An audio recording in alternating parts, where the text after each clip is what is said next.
Topic po natin para sa may high blood pressure. Okay?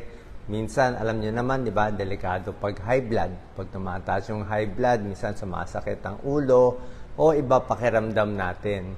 Tapos, ano gagawin natin? Let's say na high blood tayo, gusto natin ibaba bigla yung blood pressure natin. Natatakot tayo, syempre, baka ma-stroke tayo, baka may mangyari sa atin. So, bukod doon sa mga maintenance medicine ninyo, meron tayong paraan para mabilis bumaba ang blood pressure. Actually, kaya bumaba kahit 2 minutes lang o 3 minutes. Pero para safe, siguro mga 5 minutes lang gagamitin natin. Paano ibababa ang blood pressure ng kusa lang. Okay, tingnan natin na. So, pag nararamdaman nyo na tumataas yung blood pressure nyo o baka may kaaway kayo o na-check nyo mataas ang BP nyo, ganito pwede nyo gawin. Meron tayong mga techniques, mga 1 to 8 to eh. Pili lang kayo ng isa o dalawa. Number 1, agad-agad, deep, slow breathing. Yan talaga magpapababa ng blood pressure. Siyempre, high blood ka, kinakabahan ka eh. Mihingal ka eh, di ba? Lalong bibilis ang tibok ng puso. So, gawin mo, upo ka muna, relax ka muna, huwag mo nakakabahan. Okay? Okay lang yan. Mataas ang BP, medyo nahihilo ka. Hinga malalim, gamit ang ilong. So, bibilang tayo ng 4 counts. Kahit gawin natin 4, 5, 6. Pwedeng 4, 5, 6 o 4, 4, 4. Ibig sabihin, 4 seconds inhale sa ilong. Pigilan mo ng mga 4 seconds para ma-relax. Tapos, exhale ng 4 seconds. Pag-exhale sa bibig. Ulitin natin, ha? So, gawin nyo lang mga 4 na beses. Ganito. Pigil lang. Exhale. Actually, mas maganda, mas matagal pa yung exhale. Patagal ng patagal yung exhale.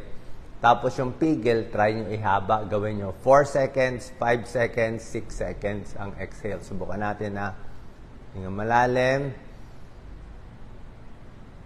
Pigil. 5 seconds. Exhale ng matagal para ma-relax. So, gagawin nyo lang to, mga 1 minute, 2 minutes, relax lang muna, focus lang sa paghinga. Magugulat kayo, bababa na blood pressure nyo, kahit 1 point o 2 points. Okay? Bukod dito, minsan enough na yon, pwede nyo gawin yung second technique. Ang second technique natin, progressive muscle relaxation. Paparelax mo yung muscle mo. Kasi nga, kaya na high blood, tense eh, di ba? Tense ang bibig, tigas, hindi mo alam, tense ang kamay, tense ang leeg, tense ang likod, tense yung paa. So, paparelaxin natin. So, una-una, upo ka muna maayos, galaw-galaw lang muna. So, pwede mo unahin yung kamay mo, di ba? Tense yung kamay mo eh. So, ano muna, close mo na yung kamay mo ng ganyan. Matigas. So, pag close mo matigas, few seconds, relax. Oh, subukan nyo yan. Close mo na, sandali. Tapos, relax. Pwede sabay inhale. Inhale, tigas mo na. Relax. So, pinaparelax mo yung muscle mo sa kamay. Pati sa leeg, nate-tense tayo. So, tense dito. Ikot-ikutin nyo muna to para lumuwag yung leeg. Shoulder shrug, then relax. Okay? Relax yung leeg, relax yung kamay, relax lang yung likod, diretso lang yung upo, pati yung paa, okay lang, stable lang, galaw-galawin. So, unti-unti mo i-relax. Pwede ka nakaupo, pwede ka nakahiga, kung walang ginagawa, kahit nakatayo, basta relax lang muna, dahan-dahan. Okay? Habang nag-slow breathing. Magugulat kayo, bababa na lang blood pressure mo. Number 3 technique. Pwede kayo kumuha isang basong maligamgam na tubig. Simple lang. Isang basong maligamgam na tubig, baka na high blood ka, na dehydrate ka, mainit, napagod, natuyo lalamunan mo, kinakabahan ka, may kaaway ka, salita ka ng salita. So, relax mo na. Punta ka sa isang water dispenser, bili ka ng bottled water, kuha ka lang ng tubig, puka lang sa tabi, buksan mo yung tubig, relax lang, dahan-dahan, inom ng tubig. Konti-konti hanggang makaubos ka ng kalahating baso, isang baso, relax. Okay? Yung pag-inom ng tubig, nakaka-relax. Diba? Pag may ninenervyos, may umiiyak, nanginginig kamay, bigyan mo lang ng tubig. Umiiyak yung bata, umiiyak yung matanda, bigyan ng tubig, isang baso, mamaya pwede pa 2 baso. Tapos mamaya maiihi na siya. Pag naihi siya, pumunta sa banyo. Yung pag-ihi natin, nakaka-relax din yun. Kaya nga tinawag dyan sa banyo na yan, relax room or comfort room, di ba?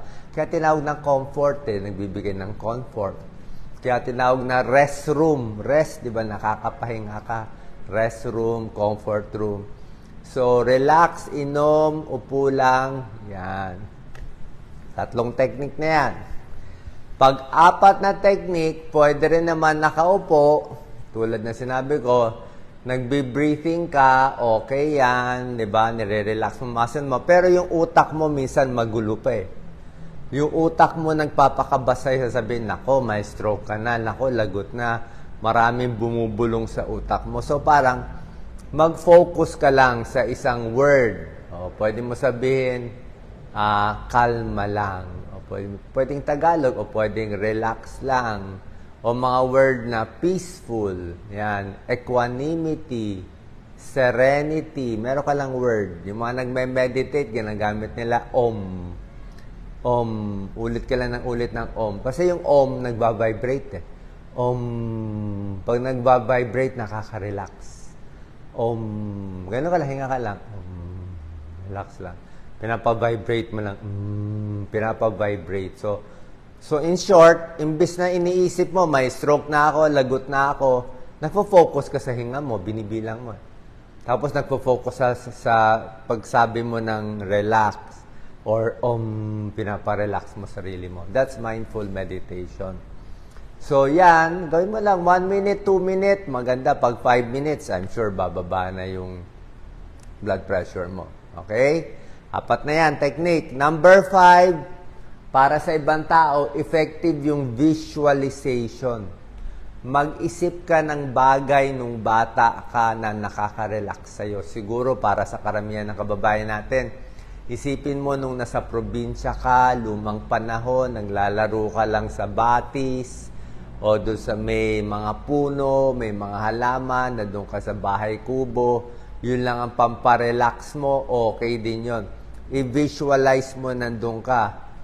Okay? Isipin mo yung pinaka-relax na lugar, may puno, may tubig, nakaupo ka lang, masaya ka lang, o baka nung nasa school ka, masaya. Basta, anything that relaxes you, i-visualize mo lang. So, pikit mo mata mo, isipin mo na doon ka sa lumang panahon, maayos lang, kalmado ka lang, nakaupo ka lang, wala kang ginagawa buong araw. So, nililibang mo yung sarili mo kasi pag yung utak mo nilagay mo doon sa magandang bagay ng nakaka-relax sa'yo, susunod din yung katawan. Sumusunod yung parasympathetic system, babagal yung heart rate, bababa ang blood pressure. Okay? 5 technique na yan. Okay? Number 6. May dagdag pa ako kung gusto nyo. Number 6, pwede kayo pumunta sa banyo, mag-cool down. Magpunta kayo sa lababo. Diba? Magbasa ng tubig. Diba? Pwede magbasa konti sa muka.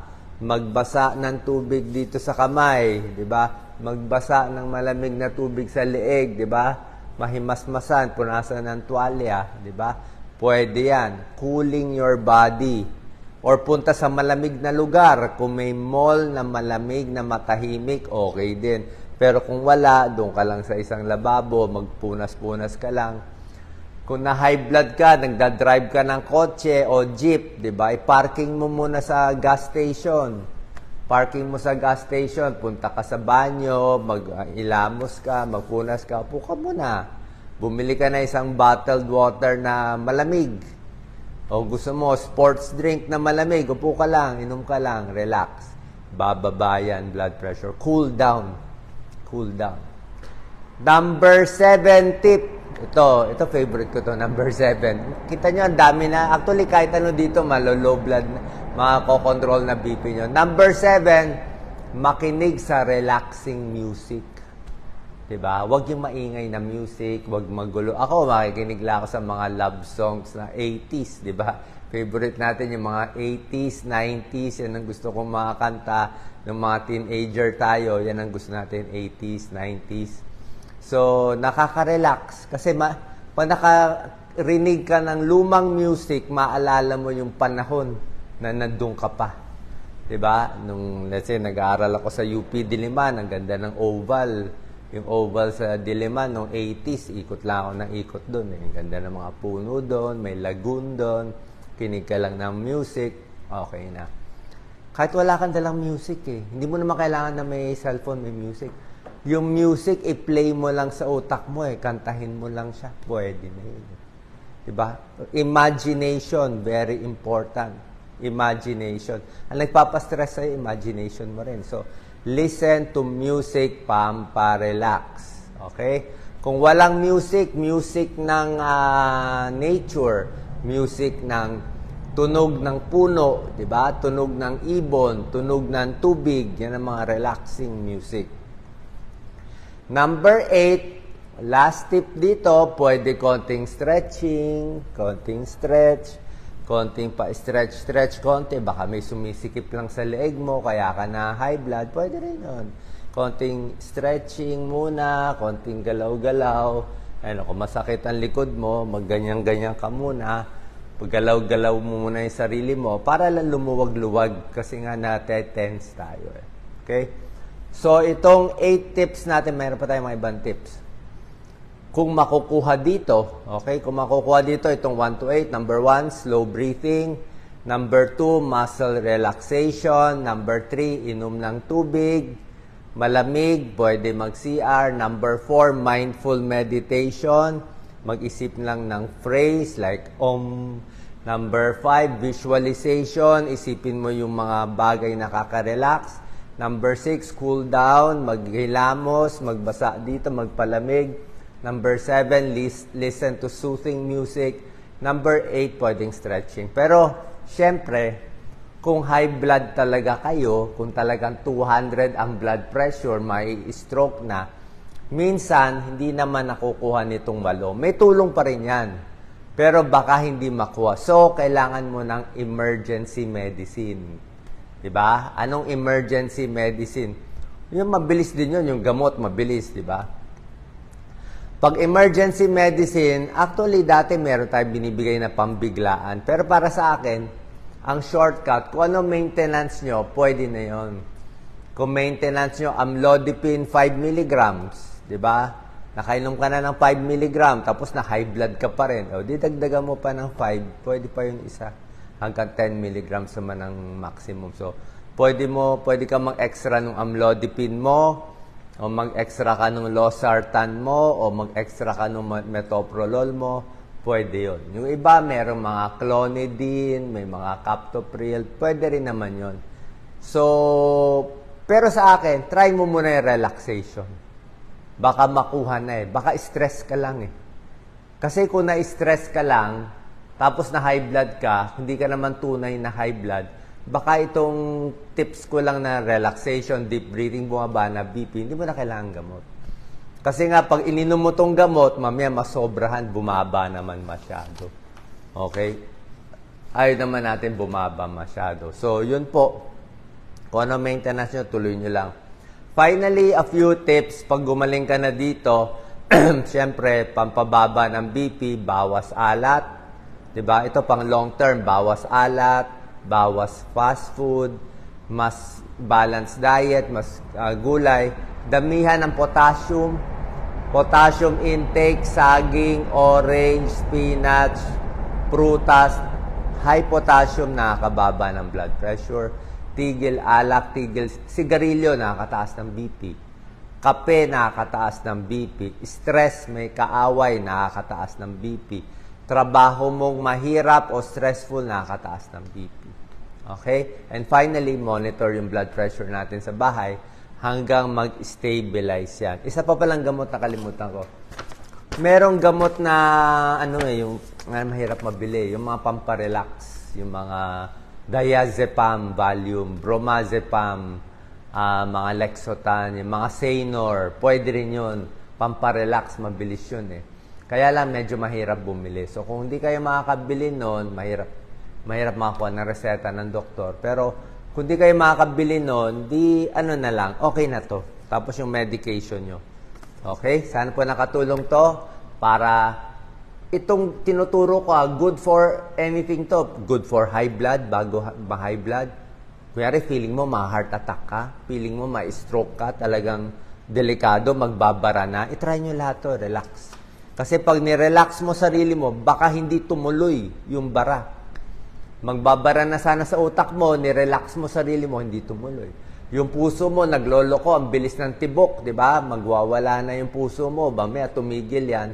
Pag sinunod mo to, baka mag-normal ulit yung puso. Bumalik sa tamang rhythm. Kasi nga, sobra kang stress, sobrang stress yung puso at utak, doon na stroke, doon na heart attack.